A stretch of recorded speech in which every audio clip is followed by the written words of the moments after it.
कुरुक्षेत्र का वो विशाल मैदान उस दिन एक बिल्कुल अलग ही रूप में दिखाई दे रहा था। चारों ओर धूल का गुबार उड़ रहा था, सूरज अपनी पूरी तपिश के साथ चमक रहा था और हजारों योद्धाओं की भीषण गर्जना से धरती कांप रही थी। रथों की तीव्र गति, घोड़ों की टापें, तलवारों की आपसी टकराहट और शंखनाद मिलकर एक ऐसा खौफनाक दृश्य बना रहे थे जिसे देखकर किसी का भी हृदय कांप उठे। ये महाभारत के युद्ध का 13वां दिन था और इसी दिन एक ऐसी घटना घटी जिसने युद्ध के इतिहास को सदैव के लिए बदल कर रख दिया। यह कहानी है उस महान युवा वीर की जिसका नाम था अभिमन्यु। अभिमन्यु केवल एक राजकुमार नहीं था, वो महान धनुर्धर अर्जुन और सुभद्रा का पुत्र था और स्वयं भगवान श्री कृष्ण का भांजा। उसके भीतर जन्म से ही अटूट वीरता और दिव्य तेज समाया हुआ था। बचपन से ही उसकी शिक्षा दीक्षा युद्ध कला, नीति और धर्म के कठोर सिद्धांतों के अनुसार हुई थी। वो धनुर्विद्या में इतना निपुण था कि उसकी गति और कौशल को देखकर बड़े बड़े अनुभवी योद्धा भी दांतों तले उंगली दबा लेते थे। लेकिन उसकी कहानी का सबसे महत्वपूर्ण पहलू ये था कि उसने चक्रव्यूह में प्रवेश करने की कला अपनी माता के गर्भ में ही सीख ली थी। जब अर्जुन सुभद्रा को चक्रव्यूह भेदने की विधि समझा रहे थे, तब गर्भ में पल रहा अभिमन्यु उसे एकाग्रता से सुन रहा था। परंतु जब अर्जुन व्यूह से बाहर निकलने की विधि बताने वाले थे, तब सुभद्रा को नींद आ गई और अभिमन्यु वो अंतिम हिस्सा नहीं सुन सका। यही अधूरी शिक्षा आगे चलकर उसके जीवन का सबसे निर्णायक और दुखद मोड़ बनी। 13वें दिन कौरवों ने एक अत्यंत विशेष और कुटिल योजना बनाई। गुरु द्रोणाचार्य ने चक्रव्यूह की रचना की, जो एक ऐसी जटिल और घातक युद्ध संरचना थी कि उसमें प्रवेश करना ही लगभग असंभव था और उससे सुरक्षित बाहर निकलना तो उससे भी कहीं अधिक कठिन। पांडवों के लिए ये एक विराट चुनौती थी, क्योंकि उस दिन अर्जुन को एक सोची समझी रणनीति के तहत युद्धभूमि के दूसरे छोर पर संशप्तकों के साथ उलझा दिया गया था, ताकि पांडव सेना असहाय हो जाए। जब पांडवों को ज्ञात हुआ कि चक्रव्यूह का निर्माण किया गया है, तो सबके मन में भारी चिंता छा गई। युधिष्ठिर, भीम, नकुल और सहदेव भली भांति जानते थे कि इस व्यूह को तोड़ना अनिवार्य है, अन्यथा उनकी सेना का सर्वनाश निश्चित था।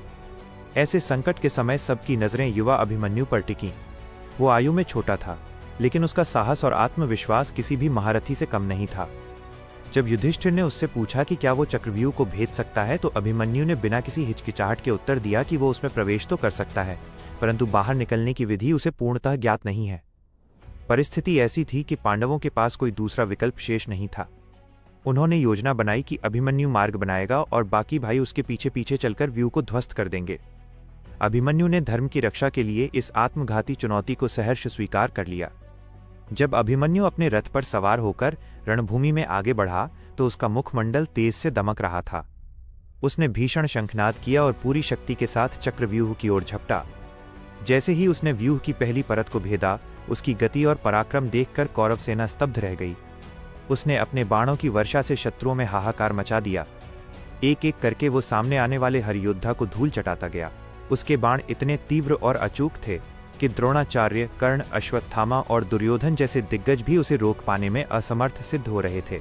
ऐसा प्रतीत हो रहा था मानो रणभूमि में कोई प्रलयंकारी तूफान आ गया हो। लेकिन तभी युद्ध ने एक ऐसा मोड़ लिया जिसने नियति बदल दी। जब अभिमन्यु व्यूह के केंद्र तक पहुंच गया, तब जयद्रथ ने शिव के वरदान की शक्ति से अन्य पांडवों को व्यूह के द्वार पर ही रोक दिया। अब अभिमन्यु चक्रव्यूह के भीतर बिल्कुल अकेला रह गया था और चारों ओर से शत्रुओं की विशाल फौज से घिर चुका था। यहीं से उस वीर के असली धैर्य की परीक्षा आरंभ हुई। कौरवों ने युद्ध की समस्त मर्यादाओं और नियमों को ताक पर रखते हुए एक साथ उस निहत्थे बालक पर हमला बोल दिया। नियमों के अनुसार एक योद्धा से एक ही व्यक्ति को लड़ना चाहिए था, किंतु विजय के अहंकार में उन्होंने हर धर्म को भुला दिया।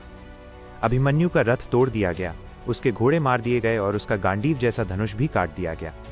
वो लहूलुहान था, परंतु उसका शौर्य रत्ती भर भी कम नहीं हुआ।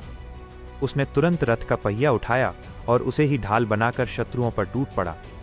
जब वो भी टूट गया तो उसने गदा उठा ली। उसका शरीर घावों से छलनी था, लेकिन उसके कदम पीछे नहीं हटे। उसने इसी संघर्ष के बीच दुर्योधन के पुत्र लक्ष्मण का वध कर दिया, जिससे कौरवों का क्रोध और भी भड़क उठा।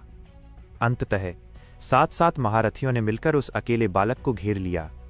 कर्ण ने पीछे से वार किया, द्रोणाचार्य और कृपाचार्य ने लगातार प्रहार किए।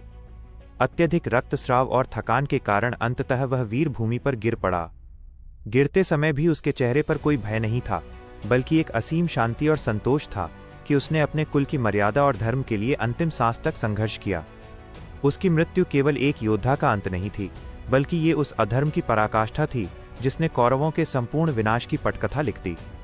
जब ये शोकपूर्ण समाचार अर्जुन तक पहुंचा, तो उनका गांडीव हाथ से छूट गया और उनका हृदय प्रतिशोध की ज्वाला में जल उठा। उन्होंने प्रतिज्ञा की कि वे अगले दिन सूर्यास्त से पहले जयद्रथ का वध करेंगे। इस एक बलिदान ने पांडवों के भीतर वह अग्नि प्रज्वलित कर दी जिसने अंततः धर्म की विजय सुनिश्चित की। अभिमन्यु की गाथा केवल एक पौराणिक कथा नहीं है, ये अदम्य साहस, निस्वार्थ बलिदान और कर्तव्य परायणता का वो जीवंत प्रतीक है जो हर पीढ़ी को प्रेरित करता है। इतनी अल्पायु में उसने जो वीरता दिखाई वो इतिहास के पन्नों में स्वर्ण अक्षरों से अंकित है। अगर आपको शौर्य और बलिदान की ये महान कहानी पसंद आई हो तो इसे लाइक करें, अपने मित्रों के साथ साझा करें और ऐसी ही अन्य प्रेरणादायक कथाओं के लिए हमारे साथ जुड़े रहें।